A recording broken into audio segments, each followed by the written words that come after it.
Hello, welcome to my channel. അപ്പോൾ ഇന്ന് നമുക്കൊരു എണ്ണ കാച്ചിയാലോ. അപ്പോൾ ഇന്നത്തെ പരിപാടി അത് തന്നെയായിരുന്നു.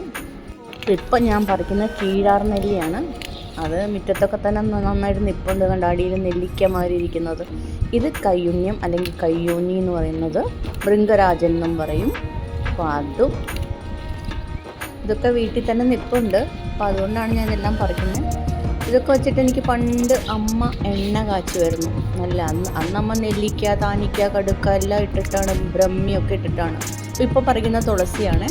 അപ്പോൾ അത് കാച്ചിയിട്ട്, അപ്പോൾ എനിക്ക് എണ്ണ അത്ര ഇഷ്ടമല്ലായിരുന്നു സത്യം പറഞ്ഞാൽ. എന്നുവെച്ചാൽ മുഖത്തോട്ടൊക്കെ ആവും. അപ്പം ഞാൻ ഇങ്ങനെ മുഖം ഇങ്ങനെ ചെറുപ്പത്തിൽ എല്ലാ ശനിയാഴ്ച അമ്മ അങ്ങനെ എണ്ണ തേച്ച് തരുമായിരുന്നു. അപ്പോൾ ഞാനിങ്ങനെ പൊട്ടി പിടിച്ച് നിൽക്കുമായിരുന്നു. അതൊക്കെ എനിക്കിത് എണ്ണ കാച്ചാൻ നേരത്തെ ഇതൊക്കെ ഓർമ്മ വന്നു. അപ്പോൾ ദേ ഞാനിപ്പോൾ പറിച്ചത് ചെത്തിയാണ്. അതുപോലെ ദേ ഇപ്പോൾ മൈലാഞ്ചി പറിക്കുകയാണ്. ഞാനൊരു ചെറിയ മൈലാഞ്ചി വീട്ടിൽ നട്ടിട്ടുണ്ട്. അധികം സ്ഥലമൊന്നുമില്ല, പക്ഷേ ആ ഉള്ളിടത്ത് നട്ടിരിക്കുന്നതാണിത്. അപ്പോൾ ഇത് മൈലാഞ്ചി. നെല്ലിയുടെ അടിയിൽ കണ്ടോ, ഇതുമാതിരി നെല്ലിക്ക മാതിരി ചെറിയ ചെറിയ മണികൾ മാതിരി കാണാം. പിന്നെ അത് കഴിഞ്ഞ് ഞാൻ നേരെ പോയത് കറിവേപ്പ് പറിക്കാനാണ്. കുറച്ച് അകത്തിരിപ്പുണ്ട് കറിവേപ്പില. അപ്പം ഞാൻ അതും ഇതും കൂടെ മിക്സ് ചെയ്തിട്ട് എടുക്കും. ഇപ്പോൾ ഈ കാണുന്നതാണ് നീലയമരി. ഇതും ഞാൻ നട്ടുവച്ചിരിക്കുന്നതാണ്. മുടി കറുക്കാനൊക്കെ നല്ലതാണ് എന്നുള്ളത് കൊണ്ടാണ്, ഈ അകാല നരയ്ക്കൊക്കെ നല്ലതാണെന്നുള്ളത് കൊണ്ടാണ് നീലയമരി ഇങ്ങനെ ഇരിക്കും. നീലയമരി ഇതിൻ്റെ ഇല ഇങ്ങനെ പൊട്ടിക്കുമ്പോൾ ഒറ്റ സ്ട്രെയിറ്റ് ആയിട്ട് അങ്ങ് പൊട്ടി വരും, വളഞ്ഞു വരില്ല. ഇപ്പം ഞാൻ പറിക്കുന്ന പൂവാങ്കുറുനിലയാണ്. അതിൻ്റെ ഒരു തണ്ട ഞാൻ പറിച്ചെടുത്തിട്ടുള്ളൂ. ഇതെല്ലാം നല്ലപോലെ വൃത്തിയായി കഴുകി ആ വെള്ളം കളയാനായിട്ട് വെച്ചു. ഇനി നമുക്കിത് അരിഞ്ഞെടുക്കാം. അപ്പം ഇതിൽ നീലയമരിയുടെ മാത്രം കീഴാർനെല്ലിയുടെ മാത്രം ഞാൻ വേരോടുകൂടി സമൂലമാണ് എടുത്തിരിക്കുന്നത്, വേരോടുകൂടി എടുത്തിരിക്കുന്നത്. അപ്പം അത്രയും എടുത്തിട്ട് ഞാൻ ഇതെല്ലാം കൂടെ അങ്ങോട്ട് അരിഞ്ഞു. ഞാനിനി ഇത് മിക്സിയിലിട്ടൊന്ന് അടിച്ചെടുക്കും. ചെറുതായിട്ട് വെള്ളം ചേർത്തിട്ടാണ് ഞാൻ അടിക്കണേ. മിക്സിയിൽ അങ്ങനെ അരയില്ല, അതുകൊണ്ടാണ്.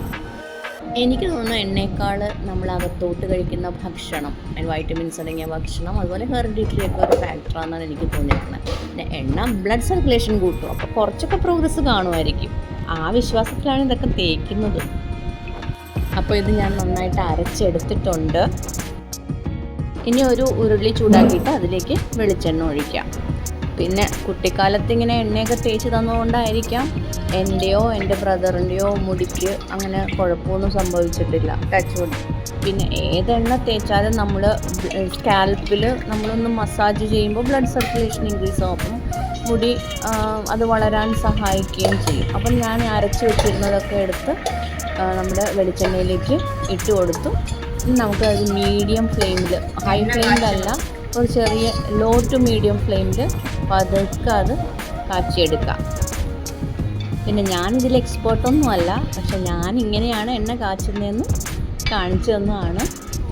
അപ്പോൾ ഇന്നത്തെ പരിപാടി ഇതായിരുന്നു. അപ്പോൾ അതങ്ങോട്ട് കാണിച്ചു തന്നേ ഉള്ളൂ. അപ്പോൾ അത് ഒന്നായി വന്നപ്പോഴും ഞാൻ അതിൻ്റെ അകത്ത് ഒരു 5-6 മണി കുരുമുളക് ഇട്ടിട്ടുണ്ട്. ഈ മൈഗ്രെയിനൊക്കെ നല്ലതാണെന്നുള്ളത് കൊണ്ടാണ് കുരുമുളക് ഇട്ടത് എന്ന് ഞാൻ കേട്ടിട്ടുണ്ട്. അപ്പോൾ അതുകൊണ്ടാണ് ഞാൻ ഇട്ടത്. അപ്പോൾ ഇപ്പോൾ എണ്ണയൊക്കെ ഒന്ന് അടങ്ങി.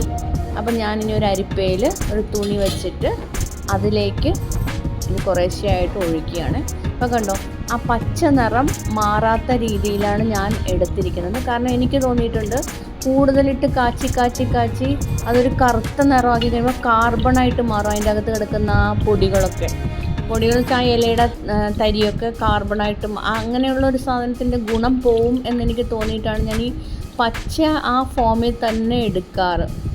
അപ്പോൾ ആ ഔഷധ ഗുണവും ഒരുപാടിട്ട് തിളപ്പിച്ചും വേവിച്ചും കഴിഞ്ഞ് കഴിഞ്ഞാൽ ഇതിൻ്റെ ഔഷധ ഗുണം പോകുമെന്ന് എനിക്കൊരു തോന്നൽ. അപ്പോൾ അതുകൊണ്ടാണ് ഞാൻ ഇങ്ങനെ ചെയ്തിട്ട് ആ പച്ച നിറത്തിൽ തന്നെ വരുന്ന രീതി കണ്ടത്. നല്ല പച്ച നിറമാണ്, ആ പച്ച നിറത്തിൽ തന്നെയാണ് ഞാൻ എടുക്കുന്നത്. അപ്പോൾ എൻ്റെ എണ്ണ റെഡിയായി കഴിഞ്ഞു. ഇനി കാണാനൊരു ഭംഗിക്ക് വേണ്ടി ഇങ്ങനെയൊക്കെ നമുക്ക് ഒഴിച്ചു കൊടുക്കാം. അപ്പോൾ അതേ കണ്ട നല്ല പച്ച നിറത്തിൽ നമ്മുടെ കാച്ചി എണ്ണ റെഡിയായി. അപ്പോൾ വീഡിയോ എല്ലാവർക്കും ഇഷ്ടപ്പെട്ടു എന്ന് വിചാരിക്കുന്നു. അപ്പോൾ ഞാനിതിൽ ഒരുപാട് ഇൻഗ്രീഡിയൻസ് ആഡ് ചെയ്തിട്ടുണ്ട്. ഇതൊന്നും ഇല്ലെങ്കിൽ 1-2 ഇൻഗ്രീഡിയൻസ് വെച്ച് തലയിൽ എണ്ണ തേച്ചിട്ടുണ്ടെങ്കിൽ നല്ലതാണ്. പിന്നെ അകത്തോട്ട് പോകുന്ന ഭക്ഷണവും അതൊരു ഇമ്പോർട്ടൻ്റ് കാര്യമാണ്. അല്ലാണ്ട് മുടിയൊന്നും വളരില്ല. നല്ല വൈറ്റമിൻസ് അടങ്ങിയ ഭക്ഷണം കഴിച്ചാൽ നമ്മുടെ ആരോഗ്യത്തിനും മുടിക്കുമൊക്കെ നല്ലതെന്നാണ് എൻ്റെ വിശ്വാസം. ഞാനൊരു ആയുർവേദ ഡോക്ടറൊന്നുമല്ല, പിന്നെ ഞാൻ ഇന്ന് ചെയ്തത് എന്താണെന്ന് കാണിച്ചതേ ഉള്ളൂ. അപ്പോൾ എല്ലാവർക്കും ഇഷ്ടപ്പെട്ടെന്ന് വിചാരിക്കുന്നു. Thank you for watching.